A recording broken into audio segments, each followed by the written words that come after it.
So today the Florida Fish and Wildlife Conservation Commission is coming to Sarasota to hold a meeting about Florida panther recovery efforts.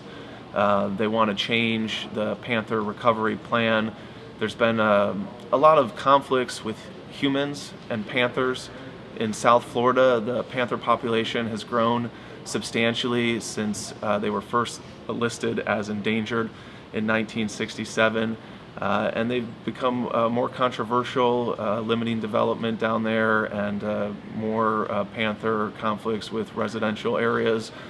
And there was a long-term plan to move panthers north of the Caloosahatchee River to try and establish a more genetically viable panther population.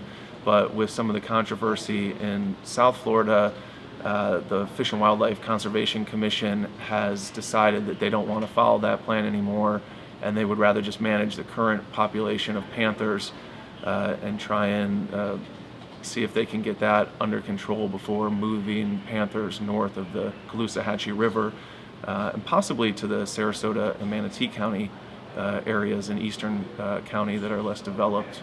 Potentially could support panthers at some point, but it looks like the Wildlife Conservation Commission wants to put that on hold for now, and that's controversial with conservation advocates. We're also watching today, the governor signed the state budget this morning, and kind of a surprise move. There was no media there. He didn't really give people much advance notice.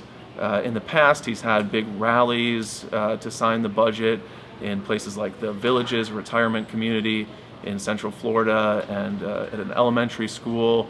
And often these are kind of pep rallies for the governor to show off some of his priorities that he got in the budget year.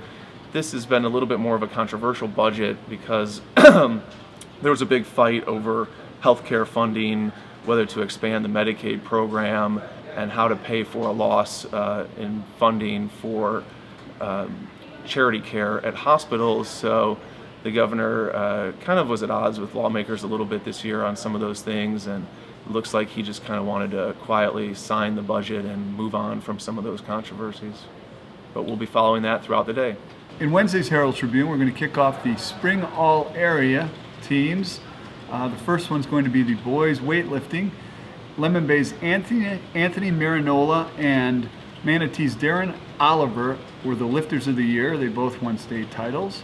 In addition to that story, we're also going to have a feature on Tyler Zink, the next big thing in junior tennis.